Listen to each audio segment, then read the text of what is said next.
A'udzubillahi minasyaitonirrajim. Bismillahirrahmanirrahim. Assalamualaikum warahmatullahi taala wabarakatuh. Apa khabar tuan-tuan? Sihat, alhamdulillah. Jadi insya-Allah sebelum kita teruskan dengan sesi yang sangat kita nanti-nantikan. Saya dah tunggu daripada pagi tadi. Semangat malam ni nak turut sama dengan tokoh ulama kita. Jadi kita mulakan dengan Ummul Kitab Al-Fatihah. Bismillahirrahmanirrahim. Alhamdulillahirabbil alamin. Arrahmanirrahim. Maliki yaumiddin. Iyyaka na'budu wa iyyaka nasta'in. Ihdinas siratal mustaqim. Siratal ladzina an'amta 'alaihim ghairil maghdubi 'alaihim waladdallin. Alhamdulillah, syukur kita pada Allah Subhanahu Wa Taala malam ni kita dapat bersama-sama dengan seorang yang kita membesar dengannya. Saya ingat dulu waktu kecil-kecil dulu, satu ungkapan yang sangat menarik perhatian saya adalah, tuan-tuan, tak perlu jauh nak cari kamus, saya ada. Jadi insyaAllah tanpa saya membuang masa, kita persilakan daripada Dewan Salat Utama Masjid Badar Seri Putra, Datuk Ismail Kamus. Assalamualaikum warahmatullahi wabarakatuh. Bismillahirrahmanirrahim. Alhamdulillahirabbil alamin. Wassalatu wassalamu ala asyrafil anbiya'i wal mursalin wa ala alihi wa sahbihi ajma'in. Rabbi shrah li sadri wa yassir li amri wahlul 'uqdatam min lisani yafqahu qawli. Subhanaka la ilma lana illa ma 'allamtana innaka antal alimul hakim. Yang berbahagia tuan pengurusi majlis, pengurusi dan ahli kuasa masjid, tuan imam, tuan-tuan dan puan-puan yang dirahmati Allah. Alhamdulillah kita bersama-sama merapatkan kesyukuran kehadrat Allah Subhanahu Wa Taala kerana pada malam yang berbahagia ini kita dapat meluangkan masa untuk bersama-sama di masjid ini. Mudah-mudahan dirahmati dan diridhai oleh Allah Subhanahu Wa Taala. Tuan-tuan dan puan-puan, agak beruntung apabila datang mendengar ceramah, pengurusi memberi ucap salam. Saya pun ucapkan salam. Assalamualaikum warahmatullahi wabarakatuh.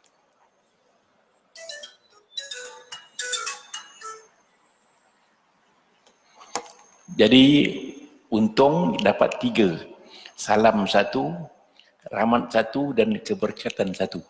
Penceramah juga bagi 3. Salam, rahmat dan keberkatan. Cukuplah, boleh baliklah. Dapat 3 dah untung. Jadi kita lihat sesungguhnya salam itu dari Allah. Dan dari Allah juga beri kita keselamatan. Dan kita akan masuk surga Darussalam. Benar rahmat. Rahmat itu luas. Inna rahmati wasi'at kulla syai'. Rahmatku meliputi segala sesuatu. Untung dah rahmat. Yang 3, keberkatan. Keberkatan kita duduk di masjid, duduk di mana-mana pun dapat keberkatan dari Allah Subhanahu Wa Taala. Apa makna berkat? Makna berkat itu ialah kebaikan sepanjang masa. Itu makna keberkatan. Kemudian tu kita lihat pula. Kita ni ada 2. Satu orang beriman, satu orang Islam. Beriman maknanya keyakinan, kepercayaan yang penuh keyakinan. Dan yakin itu merupakan keimanan yang tak berbelah bagi. Kemudian iman itu ada 3. Iman yang disebut hak, apa namanya? Yang pertama disebut, yang kedua ainul yakin, yang 3 hakul yakin. Yang pertama ilmu yakin. Kita yakin adanya Allah SWT dengan ilmu kita. Macam kita percaya adanya Mekah itu kerana ilmu. Kemudian kita pergi Mekah, kita nampak Kaabah dipanggil Ainul Yaqin. Kemudian kita pegang Kaabah, kita panggil Haqqul Yaqin. Begitulah kita, iman kita begitulah. Yang pertama, ilmu yaqin, ilmu saja. Tapi tak sampai ke mana. Yang kedua, ainul yaqin. Barulah nampak kebesaran Allah SWT. Kemudian yang ketiga, haqqul yaqin, lagi jelas adanya Allah SWT. Jadi dipanggil yang ketiga, yang pertama yang dipanggil takalli. Takalli dan tajalli.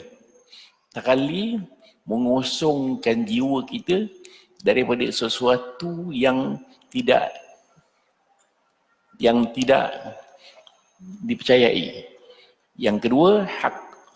Yang kedua dia panggil tahalli, memperhiasi diri kita dengan segala sesuatu yang baik. Barulah tajalli, nampak kebesaran Allah SWT. Yang pertama, tahalli, mengosongkan jiwa daripada segala sesuatu yang tidak diridai. Barulah tahalli, memenuhi, dia panggil menghiasi diri dengan sesuatu yang baik. Barulah tajalli, nampak kebesaran Allah SWT. Itu sebabnya orang beriman ni terbagi pada tiga. Yang pertama, as-sabiqun as-sabiqun, yang berlumba-lumba untuk berbuat baik. Yang kedua, dipanggil ashabul masy'amah, ashabul maimanah, yang berlumba-lumba, yang buat kebaikan. Yang ketiga, ashabul masy'amah, buat kiri, buat yang tidak diridai oleh Allah SWT. Jadi kita ambil as-sabiqun as-sabiqun, yang berlumba-lumba untuk buat kebaikan, amal soleh dan sebagainya. Itu sebabnya Nabi sebut, dia kata, ayuhan nas afsus salam. Kemudian wa ta'imut ta'am. Kemudian yang ketiga, yang pertama, afsus salam, ucapkan salam. Itu orang beriman. Kita ni kalau beriman, tak semestinya orang Islam. Tiap-tiap orang beriman semestinya jadi orang Islam. Tapi apabila jadi Islam, belum tahu beriman tak beriman. Sebabnya kita lihat begini, ramai orang yang Islam tapi tak beriman. Tetapi kalau dia beriman, dia terus jadi Islam. Dia yakin adanya Allah SWT, yakin adanya hari kiamat, yakin adanya balasan azab kubur dan sebagainya. Maka dia takut. Dia jadi orang beriman. Itu sebabnya kita ni mesti ikut perintah Allah SWT. Yang pertama, kalau kita beriman, mesti jadi orang Islam. Jangan separuh-separuh. Iman pun tidak, tak beriman pun tidak. Islam pun tidak, tak Islam pun tidak.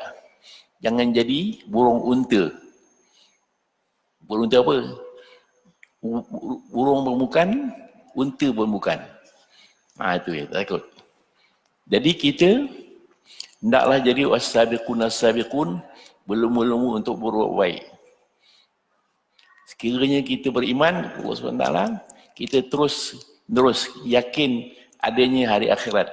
Tetap berani nak langgar perintah Allah SWT. Itu sebabnya kita ada tiga golongan. Yang pertama, rabih, yang beruntung. Yang kedua, khasir, yang rugi. Beriman kepada Allah SWT, kita terus ikut perintah Allah SWT. Itu yang pertama tadi, afsus salam, ucapkan salam kepada orang yang kenal atau tak kenal.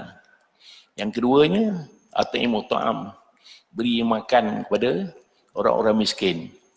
Kita lihat zaman Nabi SAW, ada seorang sahabat, Nabi kata, siapakah yang boleh memberi jamuan kepada sahabat kita ni. Sahabat kita ni datang, tak ada makan. Seorang sahabat kata, saya boleh ya Rasulullah. Dia balik, dia tanya isteri, ada makan? Isteri dia kata, tak ada apa nak makan. Sikit pun tak ada, sikit pun tak ada, sikit pun tak ada. Sikit adalah untuk anak kita. Tak apa, anak kita tidurkan.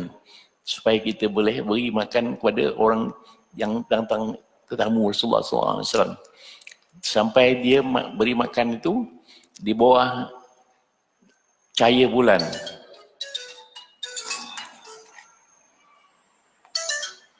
Di bawah cahaya bulan,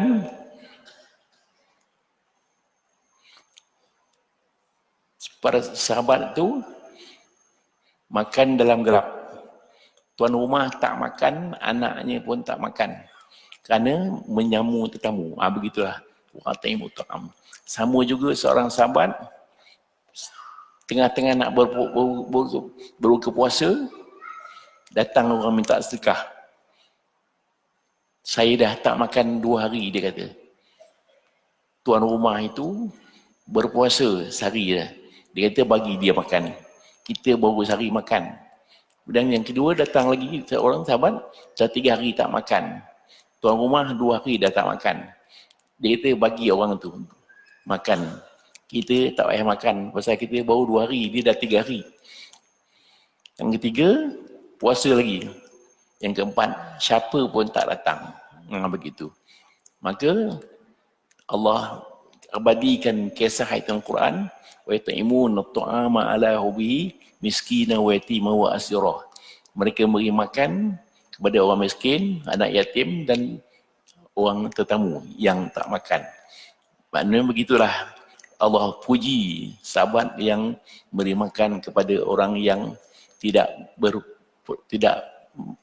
makan 2-3 hari.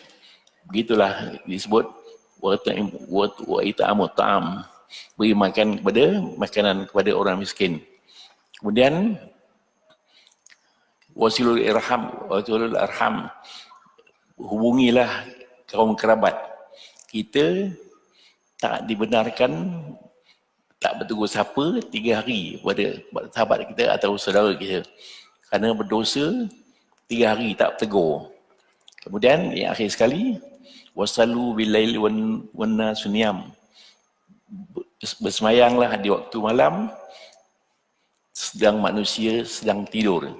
Kita semayang tahajud ni, malam-malam kita bangun, memang payah nak bangun. Kerana tidur lebih sedap daripada bangun tu. Tapi barang siapa yang semayang tahajud malam, nanti kuburnya terang benderang seperti matahari baru terbit.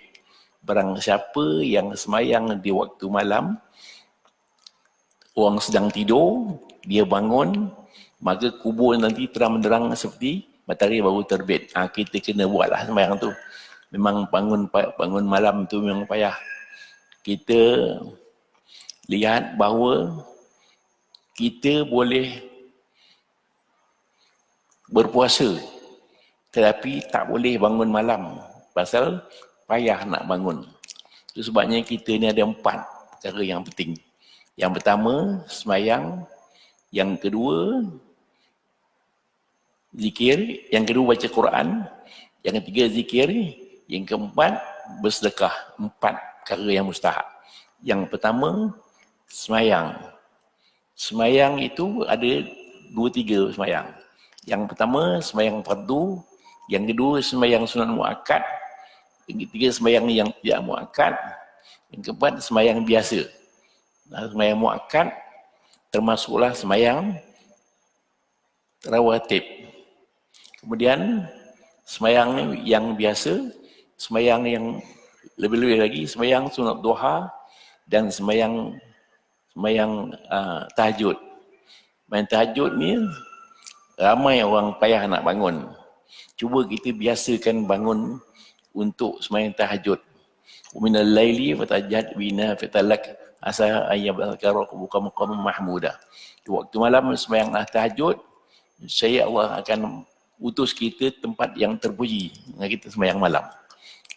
Cuba kita, barang siapa yang sembahyang malam, maka Allah akan kurniakan dia terang menerang kubur dia di kubur besok. Ya ayyuhal muzammil qumil laila illa qalila. Wahai orang yang sedang berselimut, semangat waktu malam walaupun sekejap. Sekejap pun tak apa. Itu kita sembahyang tahajud.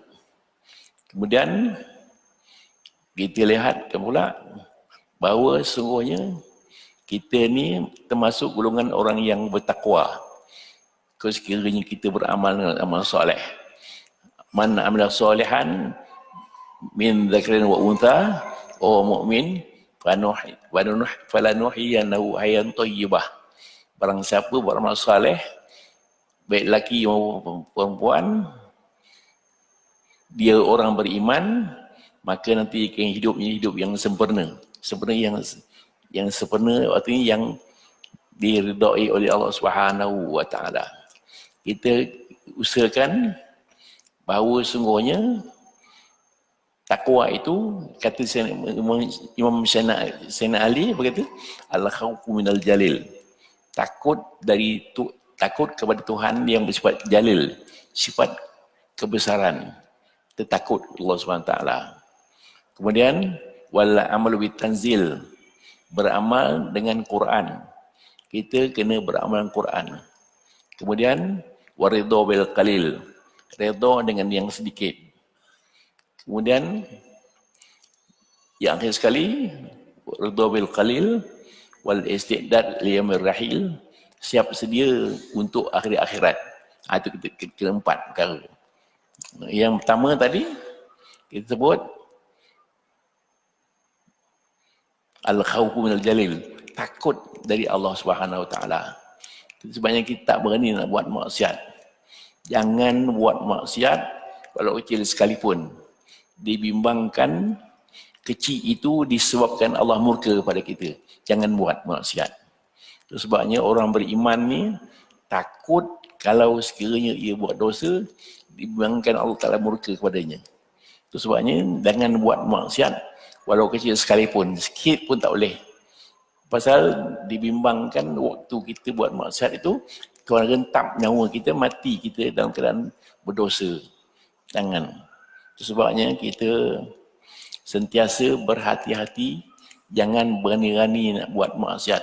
Jangan berani-rani. Pasal tak tahu kita bila kita akan dipanggil oleh Allah Subhanahu wa taala. Itu sebabnya kita ni sentiasa takut kepada Allah Subhanahu wa taala, dibimbangkan Allah Taala murka kepada kita. Dibimbangkan Allah Taala rentap nyawa kita waktu kita sedang buat maksiat. Dibimbang pasal mati tak boleh kira. Kadang-kadang orang sihat mati mengejut. Orang yang sakit di hospital tak mati-mati. Itu ya. Waktu kita melawat saudara kita di hospital, dia sakit. Kita kata nak mati orang tua lah. Kita balik, kita beli buah Melaka, kita makan sakit. Kita yang mati dulu sebelum yang orang yang sakit itu mati. Jadi sebabnya kita mesti berhati-hati, jangan berani-rani buat maksiat yang tak tentu hala. Kerana nafsu kita memang tak dapat kita kawal. Kadang-kadang nafsu kita itu mengatasi jiwa kita. Kita jangan sekali-kali mengikut kehendak hawa nafsu kita. Kita kena berhati-hati, sentiasa berzikir kepada Allah Subhanahu wa taala. Itu sebab saya katakan tadi, yang pertama semayang. Semayang mencegah kemungkaran dan buat maksiat. Itu dia. Yang kedua, baca Quran. Baca Quran, satu hari kena baca sekurang 100 ayat. Atau sekurang-kurangnya kita semayang, kita baca Quran, nak tidur, baca surah Al-Mulk. Kemudian yang kedua, surah As-Sajdah. Yang ketiga, surah Al-Waqi'ah. Kita tiap malam nak baca. Barang siapa membaca surah Al-Mulk nak tidur, kuburnya terang menerang nanti di kubur besok. Bila kita dah mati, kita bimbang bahawa kita mati besok ni memanglah ramai orang datang. Ramai orang datang menziarahi kita, kita yang mati. Kemudian kita dimandikan balik separuh. Kemudian kita dikafankan balik separuh. Kemudian dikebumikan, disemayangkan balik separuh. Kemudian dikebumikan balik separuh. Semua balik dah tiga balik. Kita diiringi oleh tiga. Yang pertama, diikuti oleh keluarga kita. Yang kedua, harta benda kita ikut. Yang ketiga, ilmu amalan kita ikut. Balik dua, tinggal satu. Anak balik, isteri balik, harta balik, tinggal amalan kita. Tu.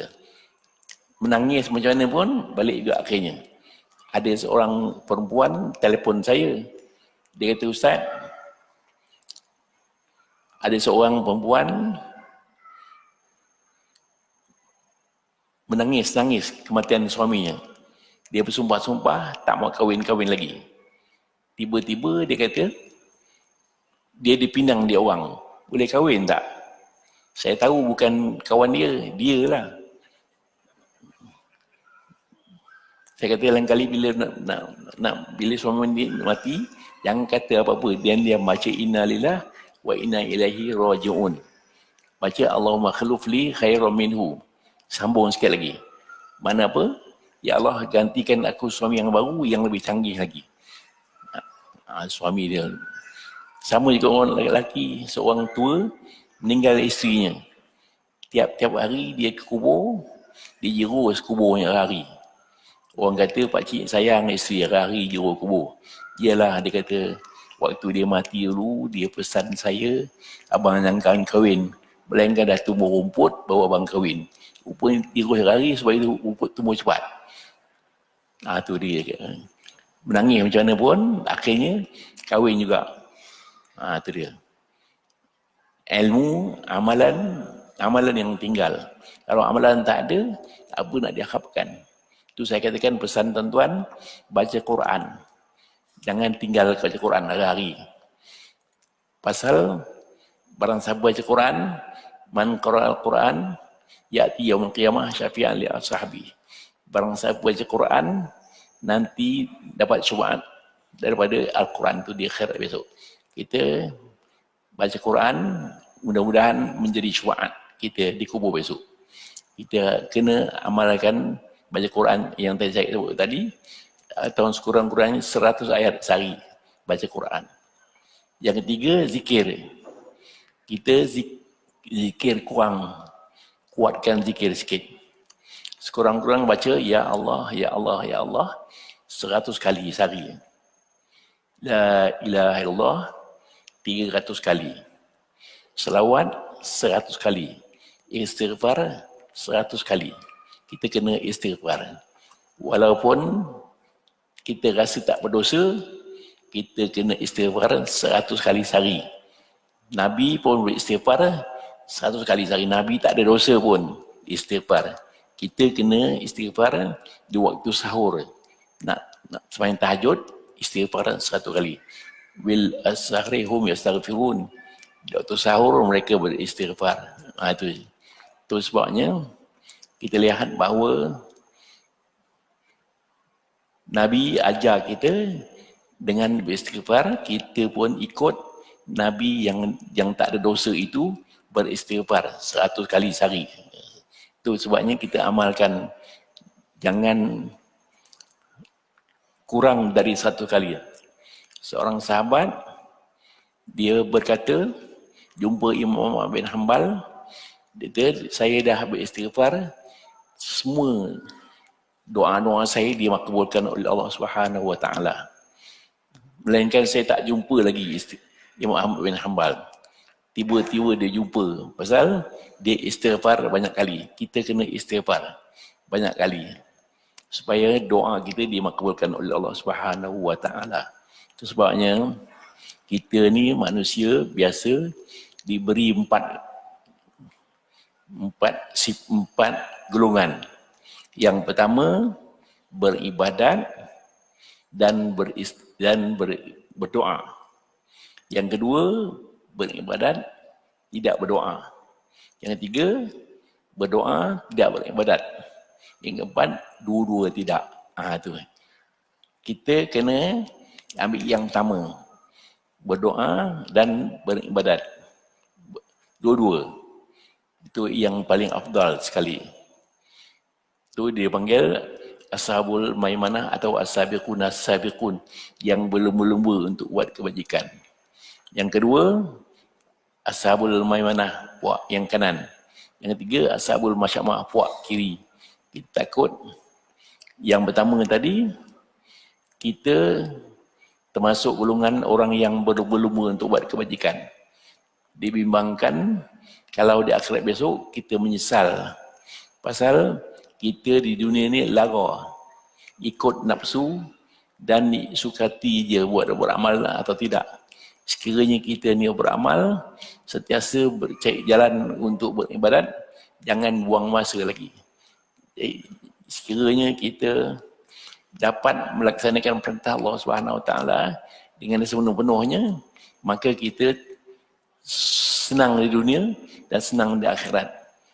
Sebabnya tuan-tuan dan puan sekalian, bahawa sungguhnya Nabi SAW pesankan kita supaya tidak lalai dan tidak cuai daripada beribadat. Pasal kita kalau cuai, sedap sangat.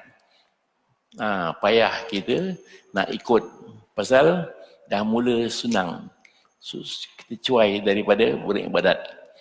Kemudian kita lihat bahawa sungguhnya Allah SWT berkata, barang siapa beramal soleh, dia orang beriman, maka hidupnya akan senang. Kita yang dibimbangkan, orang itu berjaya dunia dan akhirat. Yang kedua, berjaya di dunia. Yang ketiga, berjaya di akhirat. Yang keempat, dua-dua tak berjaya. Yang pertama, beriman dan berjaya di dunia dan akhirat. Yang kedua, beramal, berjaya di dunia, tak berjaya di akhirat. Yang ketiga, berjaya di dunia, tak berjaya di akhirat. Yang keempat, dua-dua tak berjaya. Itu kita bimbang. Kita sekiranya kita ni termasuk golongan orang yang berjaya, kita cari jalan supaya sentiasa beribadat kepada Allah Subhanahu Wa Taala. Yang ketiga, yang keempat tadi, bersedekah. Ulang balik. Yang pertama, semayang. Yang kedua, baca Quran. Yang ketiga, zikir. Yang keempat, bersedekah. Itu nak pesankan tuan-tuan, ramai orang pergi ke Mekah tiap-tiap tahun umrah. Dia lupa saudara mara dia ada yang tak makan, ada yang tak minum, tak makan sebagainya. Jangkanya duit tu kita serahkan, sedekahkan kepada fakir miskin dia susah. Jangan kita sibuk nak ke Mekah setiap-tiap tahun. Pasal Nabi pun tidak tiap-tiap tahun ke Mekah. Kita cari jalan supaya duit itu kita sedekahkan kepada fakir miskin. Itu dia caranya. Kemudian kita lihat pula bahawa sungguhnya orang-orang yang beriman kepada Allah Subhanahu Wa Taala akan jadi seorang yang senang di dunia dan senang di akhirat. Pasal yang sebut tadi ini, yang pertama tadi, Absus Salam, beri salam kepada orang beriman, beri salam. Yang kedua, At'imut Ta'am, beri makan kepada orang miskin. Yang ketiga, Wasilul Arham, hubungilah silaturahim.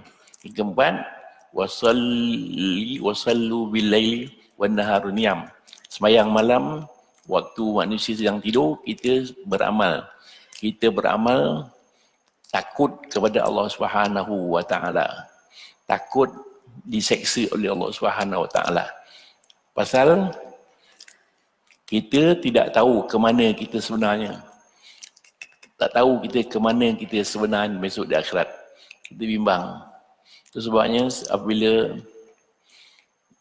Arabiyatul Adawiyah ditawarkan, dia dipinang oleh orang tu, seorang, dia kata aku bimbang aku di mana besok, di akhirat besok.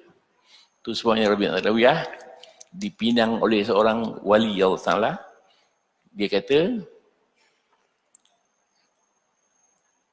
aku tak tahu di mana aku besok akhirat. Pasal dia kata dipinangnya dia kata nafsu lelaki berapa peratus, akal berapa peratus. Nafsu lelaki 1%, akalnya 9%.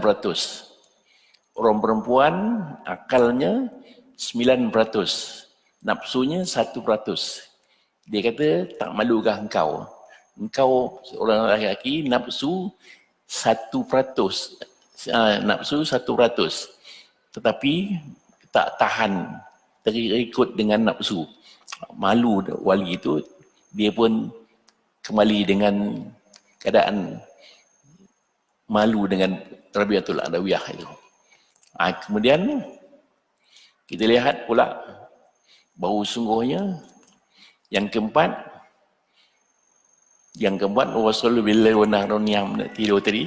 Kemudian kita perhatikan pula bahawa sungguhnya Allah Subhanahu wa taala, kita diperintahkan oleh Allah jangan ikut hawa nafsu, tapi ikut perintah Allah Subhanahu wa taala. Kerana nikmat Allah Taala ni, kita dah makan nikmat Allah Subhanahu wa taala. Tak munasabah kita lawan perintah Allah Subhanahu wa taala. Kita makan nikmat Allah Taala, takkan kita nak lawan Allah Subhanahu wa taala. Itu sebabnya kita baca tiap-tiap hari, iyyaka na'budu wa iyyaka nasta'in, akan dikau kami menyembah, akan dikau kami menolongan. Kita ada 4 golongan. Yang pertama, beribadat dan berdoa. Yang kedua, itu yang paling sempurna sekali. Yang kedua, beribadat tanpa berdoa. Itu orang yang kerekod namanya. Yang ketiga, berdoa tanpa beribadat.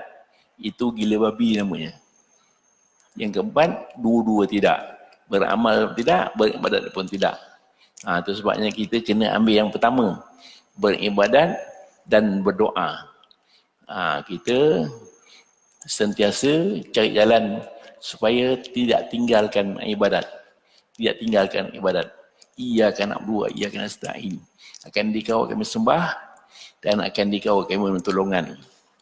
Kita lihat bahawa sungguhnya kita menyembah Allah Subhanahu wa taala dan sentiasa cari jalan bagaimana minta tolong Allah Subhanahu wa taala. Kita beribadat dan jangan tinggalkan berdoa. Lepas sembahyang kita berdoa supaya apa yang kita minta Allah SWT akan makbulkan. Yang kedua, beribadat dan tanpa berdoa. Itu orang yang menyombong namanya. Sentiasa dia tinggalkan doa. Lepas sembahyang dia cabut lari je. Yang ketiga, berdoa saja tanpa beribadat. Itu Tuhan. Itu sebabnya kita baca iyyaka na'budu wa iyyaka nasta'in, akan dikau kami sembah, akan dikau kami tolongan. Mengapa kita sebut iyyaka na'budu, akan dikau kami sembah? Kita tak kata kami sembah akan dikau. Terbalik. Sekiranya kita kata iyyaka na'budu wa iyyaka nasta'in, akan dikau kami sembah, akan dikau kami minta tolongan, maknanya kita sembah Allah Ta'ala dulu, baru kita minta tolong. Itu kita bagi iyyaka na'budu wa iyyaka nasta'in. Mengapa kita sebut akan dikau kami sembah? Pasal itu dia panggil litaksis, khusus. Aku akan dikau kami sembah, kami tak minta yang lain dah, melainkan engkau saja. Wa iyyaka nasta'in, akan dikau kami juga, akan dikau kami untuk tolongan. Macam kita katakan, isteri kita tanya, Abang sayang saya tak? Saya sayang awak. Maknanya saya sayang awak tu, yang lain pun sayang juga. Tetapi kalau akan dikau saja yang sayang, yang kau saja sayang, yang lain tak sayang. Itu dia. Kita kata iya kan nak buat kenastain tu. Tu ya. Itu sebabnya kita tiap-tiap hari kita baca Al-Fatihah itu nak menyatakan bahawa kita sembah Allah SWT semata-mata, dia akan menyembah yang lain. Itu sebabnya kita baca iyyaka na'budu wa iyyaka nasta'in. Kemudian kita perhatikan bahawa sungguhnya manusia ini selalu lalai apabila ia senang. Kalla innal insana layatgha, sungguhnya manusia itu menyombong, ar-ra'ahu istaghna, bila dia melihat dirinya senang. Itu sebabnya kita biar kita susah daripada senang. Kalau susah, banyak masalah. Tak ada masalah. Pasal orang yang susah ni ingatkan Allah Ta'ala. Sakit umpamanya, Allah, Allah, Allah kalau sakit. Tapi kalau senang, lupakan Allah Subhanahu Wa Ta'ala. Itu sebabnya kadang-kadang cubaan Allah Ta'ala ni ada faedah dan manfaatnya. Sekiranya kita sakit atau susah atau masalah bingkrap dan sebagainya, ingatkan Allah Subhanahu Wa Ta'ala. Tapi kalau senang, kalau kena sesuatu pun, dia lupakan Allah Ta'ala. Sorry, kalau susah, kalau senang. Itu sebabnya kita ni, kadang-kadang, kita bila dapat penyakit, sebabkan Allah Ta'ala nak bagi kita pahala. Di akhirat besok, apabila kita sakit di dunia ni, di akhirat besok, kita dapat pahala banyak. Maka berkatalah orang yang tak sakit, kalau begitu aku tahu biar aku sakit pun tak apa. Itu sebabnya kalau kita sakit atau susah, ingatkan Allah Subhanahu Wa Ta'ala. Ada dia punya hikmatnya. Sesuatu yang sebab ada masalah, ada hikmat yang tak tahu. Umpamanya satu kisah, seorang raja,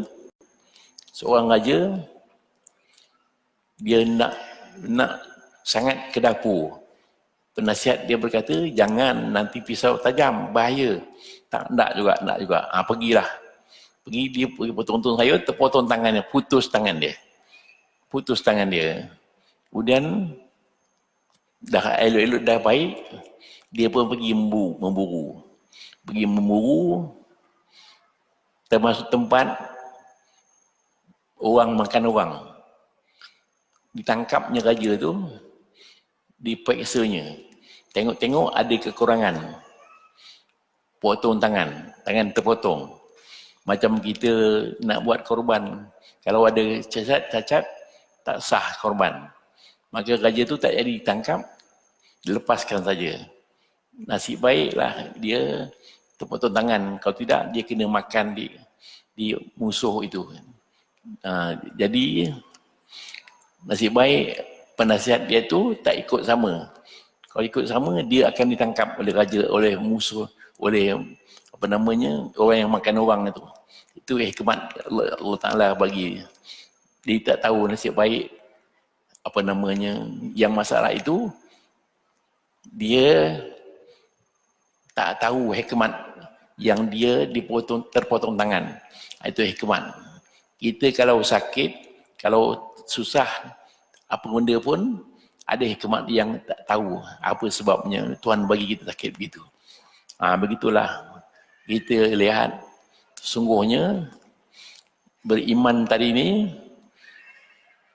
kita kalau beriman, kita mesti jadi orang Islam. Bila jadi orang Islam?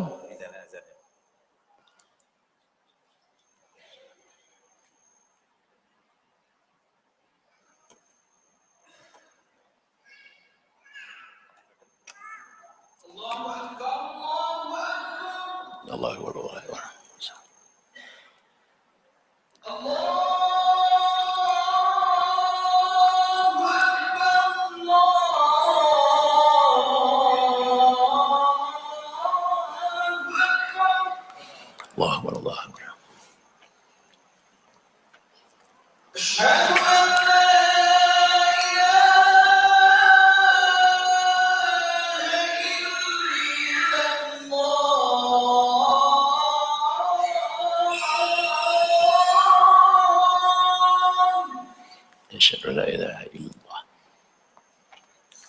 Asyhadu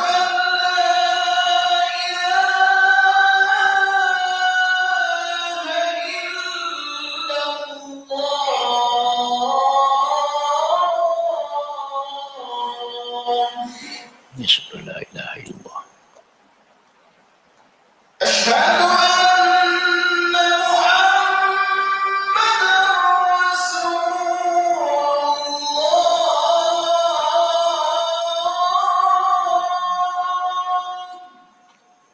Asyhadu anna Muhammadar Rasulullah.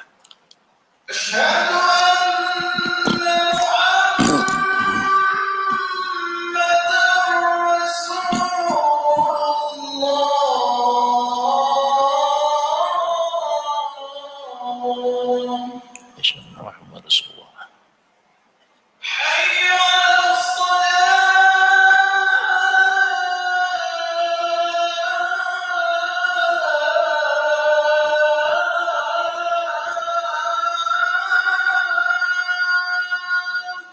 La haula wa quwwata illa billahil aliyyil azim.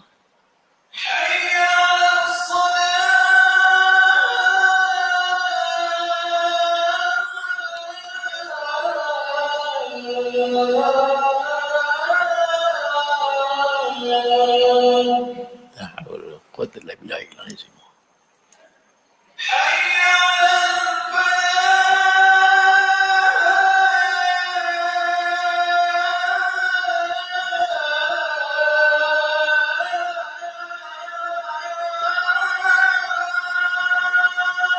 La haula wa quwwata illa billahil aliyyil azim.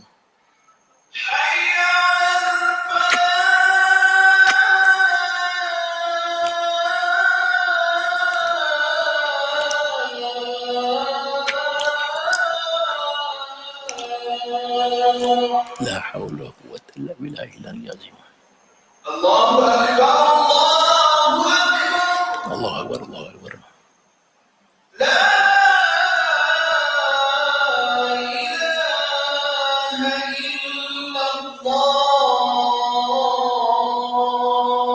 La ilaha illallah sallallahu alaihi wasallam. Allahumma rabb hadhihi ad-da'wah at-tammah was-salati al-qa'imah ati Muhammadin wasilatal fadilah wa adhur maqaman Muhammadin su'attah innaka la tughfir wa sallallahu ala Muhammadin wa ala alihi wasallam alhamdulillah. Itu sebabnya dalam Quran disebut wal asri innal insana fi khusr illa alladhina amanu wa amilus solihat wa tawasaw bil haqqi wa tawasaw bis sabr. Demi masa. Pasal masa itu menyebabkan kita rosak dan sebagainya. Innal insana fi khusr, sungguhnya manusia itu dalam keadaan kerugian. Bila kita jadi manusia, kita dirugi. Dalam perut ibu kita rugi. Makan senang, tak demam, tak sesama. Kalau duduk dalam perut ibu senang. Tak pernah kita jumpa budak dalam perut ibu dia demam, sesama, batuk tak ada. Dia untung pasal dia tidak jadi manusia, dia janin. Tu tapi khusn itu. Tu sebabnya dia manusia itu rugi. Illa allazina amanu wa solihat, melainkan yang beriman dan beramal soleh. Beriman dan beramal soleh. Tiap-tiap orang beriman mesti beramal soleh. Innal ladzina amanu wa amilus solihat kana lahum jannatul firdausi nuzula. Sungguhnya orang beriman beramal soleh nanti masuk syurga Firdaus sebagai balasan Allah Subhanahu wa taala. Sebabnya kita besok kalau kita lihat dalam surah Al-Mu'minun, qad aflahal mu'minun allazina fi salatihim khashi'un. Sungguhnya menang orang beriman yang semayangnya khusyuk. Itu kena ingat. Semayang kena khusyuk. Maknanya bagaimana nak khusyuk ni? Yang payah nak khusyuk. Pasal kita sentiasa beringatkan dunia. Ingatkan dunia, kita tak khusyuk dalam semayang. Kita nak khusyuk, cara-cara khusyuk yang pertama sekali, kita mesti jaga makan. Jangan makan yang haram dan yang syubhat. Syubhat tak tentu. Sama ada yang halal atau haram. Itu yang kedua. Itu sebabnya kita kena perhatikan makna-makna bacaan dalam sembahyang. Kita lihat terjemahan dalam Quran, terjemahan tahiyat, terjemahan doa kunut, terjemahan subhanallah ala bihamdih. Kita baca. Kita kadang-kadang tak tahu apa yang kita minta. Doa kunut tu kita tak tahu maknanya. Jadi kita berhati-hati sentiasa mencari makna-makna bacaan dalam sembahyang. Barulah boleh khusyuk. Yang pertama tadi, makan menjaga. Yang kedua, jaga kita punya mata. Supaya jangan sembahyang di tepi masjid, tampak orang lalu dan sebagainya. Dan jangan melihat tempat sembahyang kita itu berkala-kala. Jangan. Itu sebabnya kita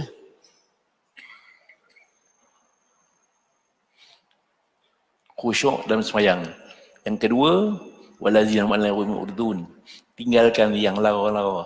Tidak kita ikut-ikutkan kita punya mata, macam jangan sembahyang di tepi televisyen, sembahyang dengan radio, sembahyang tepi tingkap dan sebagainya. Itu dijaga.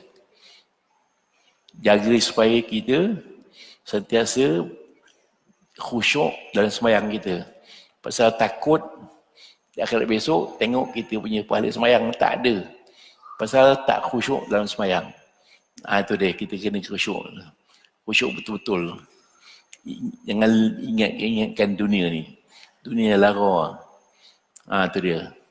Walazina hum lizakati fa'ilun. Dan sentiasa menunaikan zakat. Walazina hum lifurujihim hafizun. Jaga kita punya kehormatan. Jangan sampai kita meninggalkan perintah Allah SWT ikut hawa nafsu kita. Itu dia. Nafsu ada 3. Yang pertama, nafsu amarah. Yang sentiasa ikut perintah nafsu. Yang kedua, nafsu lawamah. Nafsu yang sekali-sekala menang, sekali-kali kalah. Yang ketiga, nafsu mutmainnah. Nafsu yang tenang, nafsu tenang. Macam kita begini, nafsu amarah ni macam kapal itu sentiasa bergoyang. Yang kedua, lawamah. Sekali goyang, sekali tenang.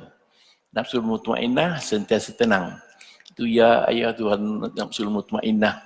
Wahai orang yang bernafsu yang tenang menerang. Iji ila rabbika radiyatan mardiyah. Kembali kepada Tuhanmu keadaan redha dan diridai. Fadkhuli fi ibadi. Masuklah golonganku dan masuk golongan hamba-Ku. Fadkhuli jannati, masuk dalam syurga-Ku. Itu kita nafsu yang tenang saja, jangan ikutkan kehendak nafsu itu. Memang nafsu ni sentiasa mencari jalan supaya kita ikut perintah dia. Kita 2, nafsu 1, syaitan 1. Yang kuat nafsu. Nafsu yang merosakkan kita. Kita jangan jadi orang beriman, tinggalkan nafsu itu.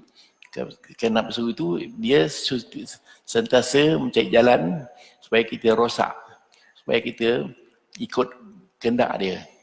Itu sebabnya kita perhatikan bahawa orang-orang ikut nafsu menyesal di padang mahsyar besok. Baru perasan bahawa nafsunya cari jalan supaya dia rosak. Syaitan pun sama sekali ikut kehendak nafsu kita. Itu sebabnya kita cari jalan bagaimanakah untuk meninggalkan nafsu kita itu, yang sentiasa mencari jalan supaya kita bersama-sama masuk neraka. Itu dia. Itu sebabnya kita perhatikan orang yang beriman, beramal soleh. Tiap-tiap orang beriman mesti beramal soleh.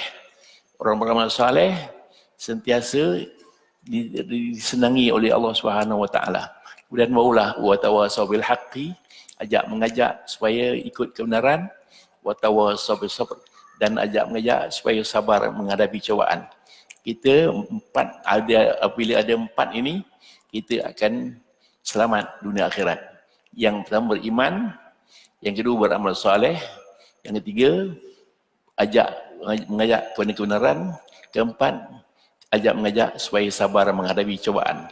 Kita cubaan lebih senang jumpai dengan susah daripada senang. Kalau senang susah, kalau susah senang. Itu sebabnya kita perhatikan kita ni ada beberapa golongan, iaitu dipanggil apa namanya, nikmatul bala, nikmat kerana cubaan. Yang kedua nikmatul istidraj, nikmat kerana Tuhan nak test kita kuat setakat mana kekuatan kita. Kita ambil nikmatul bala, kita dapat nikmat, ingat itu cubaan Allah Subhanahu Wa Taala. Sama juga musibah, musibatul bala, musibat kerana cubaan Allah Taala. Yang kita kendaki, Allah Taala pinta musibatul tarbiyah, musibat juga, tapi Tuhan nak didik kita supaya kita beriman kepada Allah Subhanahu Wa Taala. Kalau sekiranya kita cubaan Tuhan tu bagi kita cubaan nikmat, ingat itu cubaan. Kalau kita ingat perintah Allah Subhanahu Wa Taala, macam Nabi Sulaiman alaihissalam, Tuhan bagi di kesenangan, Tuhan nak cuba dia.